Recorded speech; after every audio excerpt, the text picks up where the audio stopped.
Hola y bienvenido a talkflowengli. Soy Matilda y hoy te contaré una historia real, contada de forma simple pero detallada, para que puedas practicar tu inglés escuchando. La historia de hoy se llama The Day I Got Lost in the City. ¿Escuchaste bien? The Day I Got Lost in the City. Escucha con atención. No importa si no entiendes cada palabra. Lo importante es que tu oído se acostumbre al inglés real y a las descripciones que pintan una imagen en tu mente. Al final, repasaremos algunas palabras y expresiones clave con más detalle. Y si te gusta, puedes escucharla muchas veces para seguir aprendiendo. ¿Listo? Let's begin. One Saturday morning, I woke up early and felt full of energy. For weeks, my life had been a routine of work, home, sleep, repeat. Everything felt predictable, a little gray. But that morning was different. It was one of those mornings when everything seems possible. I looked out the window and saw the sun shining with a special kind of gold.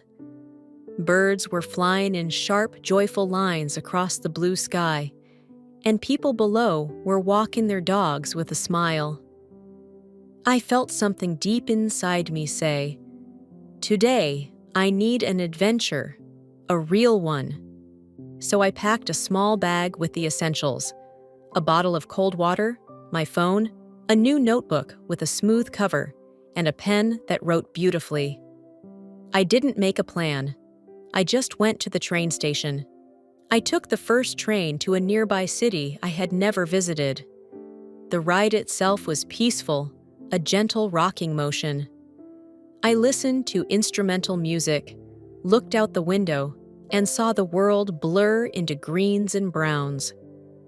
I imagined what I might discover: hidden streets, interesting people, a story waiting just for me. When I arrived around 10 a.m., the city greeted me with an explosion of movement and noise. The air buzzed. It was a symphony of sounds: the screech of a tram, the distant cry of a siren, the murmur of 100 conversations in languages I didn't recognize. The streets were alive, full of people walking fast, colorful markets with vibrant fruits, cars navigating the busy intersections. I smiled to myself, took a deep breath, and began walking. I put my phone away. I wasn't going to follow any map, just my curiosity. I passed a man playing the violin on a street corner. His eyes were closed, his body swayed, completely lost in the sad, beautiful music. A bit further down, a group of teenagers were skateboarding, their wheels clattering on the pavement as they laughed loudly at a shared joke. I saw an old couple sitting on a bench, holding hands tightly, sharing a large cone of strawberry ice cream like it was the most precious thing in the world. Life was happening all around me in vivid color, and for the first time in a long time, I felt part of it. Then, turning a corner, I found a small park. It was an oasis of green tucked between old brick buildings. In the center, a beautiful fountain sprayed water high into the air, and the sunlight created a tiny rainbow in the mist. I found an empty bench and sat for a while, writing in my notebook. I wrote about the violin music, the competing smells of fresh baked bread from a nearby bakery, and strong roasted coffee from a cafe. I wrote about the feeling of complete freedom I had in that moment, the joy of being anonymous in a new place. I stayed there for almost an hour, just observing, listening, and writing. Next, my feet led me down a narrow alleyway. I walked into a quiet bookstore. It was hidden between two tall buildings, almost like a secret. A small, elegant sign read, "The Wandering Reader." Inside, the air was still and cool. The smell of old paper, ink, and polished wood made me feel instantly calm. I wandered through the tall shelves, running my fingers over the spines of the books. I found a used travel journal with a worn leather cover. Inside, there were handwritten notes and small drawings from a past owner. Someone had left their memories there. Descriptions of a sunset in Greece, a busy market in Morocco. It felt like meeting a stranger through their stories. Time passed without me noticing, lost in someone else's adventures. When I finally looked at the clock on the wall, it was already 2:17 p.m. I rushed outside into the bright sunlight and realized something was wrong. The street looked different. The buildings, the shops, the direction of the crowd. Nothing around me looked familiar. The friendly, exciting city suddenly felt vast and intimidating. I tried to retrace my steps, but every corner I turned led to another street that looked the same, yet unfamiliar. The busy streets now felt confusing, a labyrinth of choices. My heart started to beat a little faster. I checked my phone. No signal. A small wave of real panic began to rise in my chest. My mind started racing. What if I can't find the station? What if I miss the last train home? I told myself to breathe. Inhale. Exhale. You're not in danger, I whispered to myself. You are an adult. You just need to think. I walked for another 15 minutes, turning corners, desperately trying to remember a specific shop, a statue, or a cafe I had passed earlier. But I was completely turned around. Defeated, I sat on a bench and took out my notebook. I decided to be logical. I drew a small map based on what I could remember. The train station in the north, the park with the fountain, the bookstore in a narrow alley, the cafe with the blue door I had noticed earlier. The drawing was simple, almost childish, but it was a plan. Then I stood up and walked again, but this time with purpose. I looked more carefully. I finally started to notice the street signs and pay attention to the specific sounds. Then a familiar scent drifted on the wind. I smelled fresh bread again, that same warm, comforting smell from the morning. I decided to trust my senses and followed the scent. I turned a corner, and there it was, the cafe with the blue door. Relief washed over me so intensely, I almost laughed out loud. Inside, I approached a woman with kind eyes at the counter. "Excuse me," I said, my voice a little shaky. "I'm a bit lost. Do you know how to get to the train station?"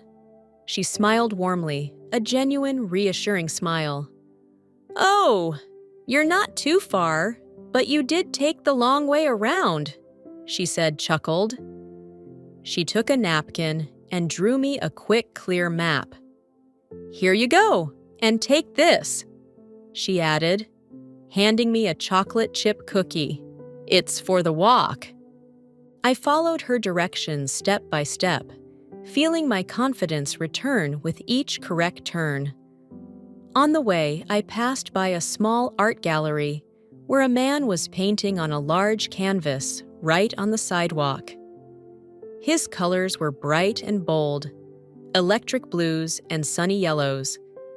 He hummed a cheerful tune as he worked. I stopped for a minute to watch, fascinated. He noticed me, and we exchanged a smile. He saw the cookie and my notebook in my hand, and seemed to understand. He said, "Getting lost is sometimes the best way to find something special, isn't it?" Those words stayed in my mind all the way to the station. Eventually, I saw the familiar shape of the train station in the distance. I felt a powerful mix of relief and pride. I wasn't scared anymore. I was thankful. I sat on a bench on the platform, ate the delicious cookie the woman gave me, and watched the trains come and go, feeling the gentle rumble under my feet. That day, I didn't just visit a new city. I learned to trust myself, to stay calm in the face of uncertainty, and to find beauty even in moments of confusion. I realized that getting lost isn't always a bad thing. Sometimes it leads to the very best parts of the story. Now, let's review some key words and expressions from the story. I will say the word, give the definition, use it in a sentence from the story, and then you can repeat it. Train station, meaning the place where you get on or off a train. In the story, excuse me, do you know how to get to the train station? Let's repeat, train station. Bookstore, meaning a shop that sells books. In the story, next, I walked into a quiet bookstore. It was hidden between two tall buildings. Let's repeat, bookstore. Lost, meaning not knowing where you are, unable to find your way. In the story, I'm a bit lost. Do you know how to get to the train station? Let's repeat, lost. Directions, meaning instructions on how to get to a specific place. In the story, I followed her directions step by step. Let's repeat, directions. Fountain, meaning a structure, often decorative, that shoots water into the air. In the story, I found a small park with a beautiful fountain in the center. Let's repeat, fountain. Gallery, meaning a place where works of art are shown to the public. In the story, on the way, I passed by a small art gallery where a man was painting. Let's repeat, gallery. Notebook, meaning a small book with blank pages that you can write in. In the story, I sat for a while, writing in my notebook. Let's repeat, notebook. Bench, meaning a long seat for several people, often found in parks or public places. In the story, I saw an old couple sitting on a bench, holding hands. Let's repeat, bench. Smell, meaning the sense or quality of an odor, what you perceive with your nose. In the story, inside, the smell of books and wood made me feel calm. Let's repeat, smell. Relief, meaning a feeling of calm and relaxation that comes after a period of stress, fear, or pain. In the story, relief washed over me. Let's repeat, relief. Muy bien. Si llegaste hasta aquí, quiero felicitarte de corazón. Estás entrenando tu oído, tu vocabulario y tu confianza en inglés con una historia más rica y completa. Recuerda, cada historia, cada detalle, te lleva un paso más cerca de hablar con fluidez. Si te gustó este episodio, suscríbete a Talkflow English y activa la campanita. Y por supuesto, te espero con muchas ganas en nuestra próxima historia.